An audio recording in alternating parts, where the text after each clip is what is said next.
Hey, Jody, how you doing? Oh, hey, Jody. You alright? Yeah, I'm alright. Guess what? You sold your Oris 65? Yeah. But guess what? You bought another Oris 65? Yeah. How did you know?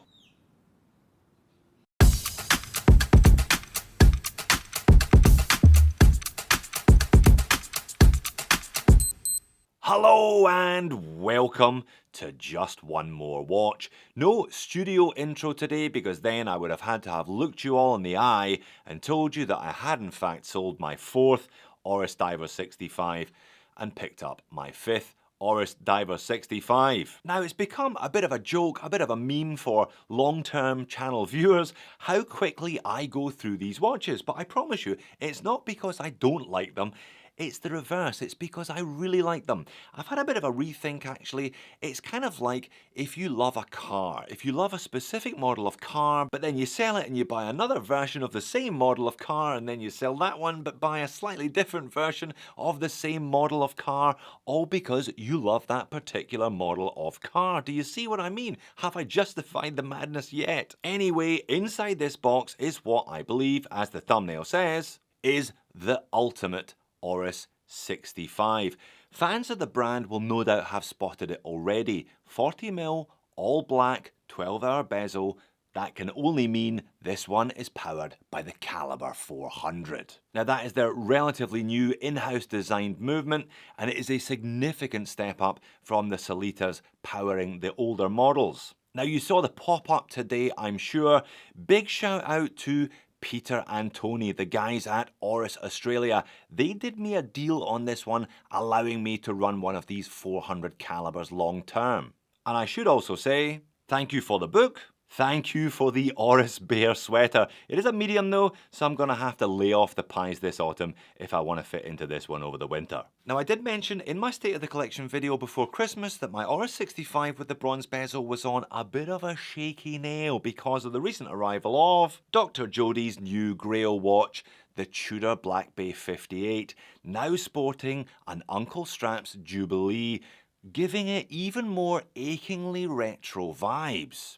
When I reviewed the Black Bay 58 at the beginning of 2022, I compared it directly to the Oris 65 in bronze bezel with gilt indices and said that the two watches were so similar that if I bought the Tudor, I would be unlikely to justify keeping the Oris as well. So with the switch to the blackened stainless steel with a 12-hour bezel, I've now kind of almost justified owning both watches. That's my excuse and I'm sticking to it. Let's get into the box.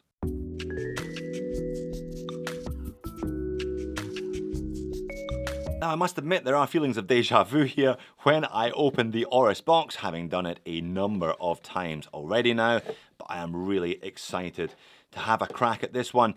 This Oris Caliber 400 has a 10-year warranty, a 10-year service interval, and a 5-day power reserve. It is undoubtedly the most technically impressive caliber I have ever had on this bench, and I have ever had in my collection. Alright, setting the time on your watch. Hopefully it's not so technically impressive that I can't work out how to do that without referring to the instruction manuals. I will just leave those to one side for the moment. This is their heritage box. It's got the old school logo on it. All previous 65s have been in one of these boxes. Okay, are we ready? Let's get the lid off and have a look at the contents.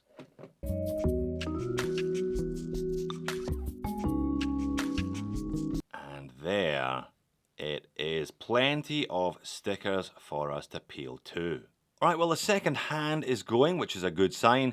Looks to me from the date position that it is 12 minutes to midnight, so I will be careful when I am setting this one. And it's advertising some of its goodies on the dial, 5 days, and there's a little hang tag here, 10-year warranty on the movement only, I believe.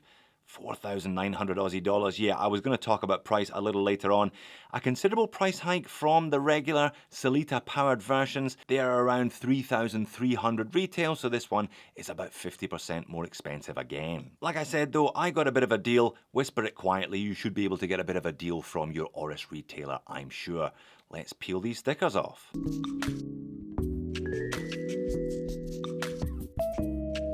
And one last little sticker covering the clasp.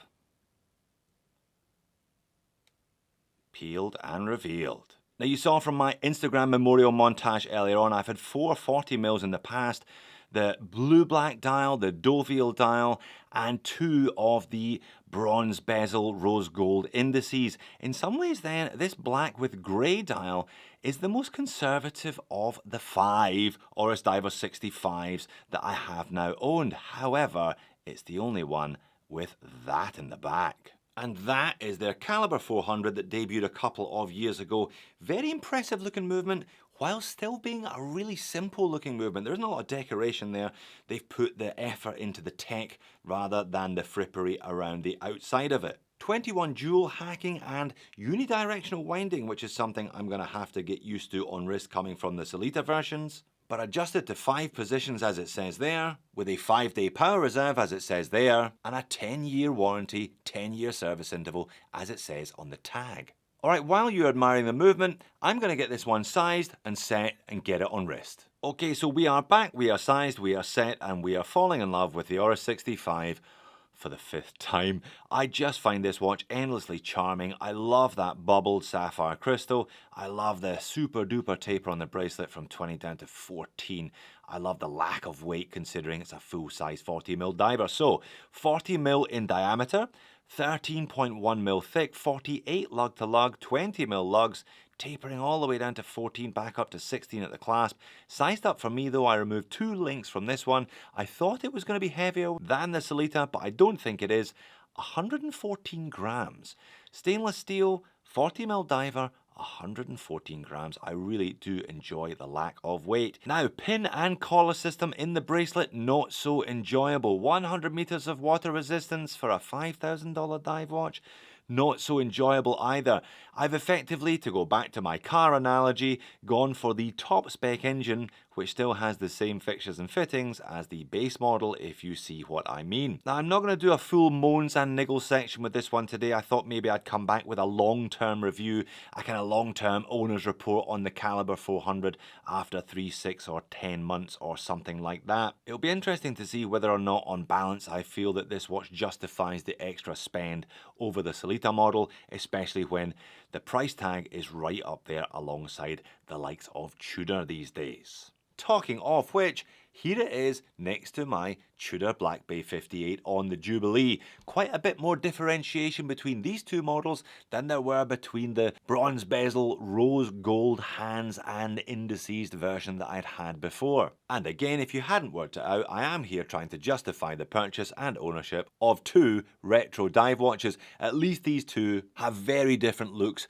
as well as very different feels. The bronze bezel was just a bit too close to the Tudor, so it was moved on in favour of this one. And the wrist shot to finish looks fantastic, feels fantastic, and fits me perfectly. It really does, hence why I keep coming back to this model. I think that'll do for today, as this was only going to be an unboxing video. Thanks again to the guys from Oris Australia. If you want to see more content on the 65, you're not short on this channel, click top or bottom. Thanks for watching, see you again in a future video I hope.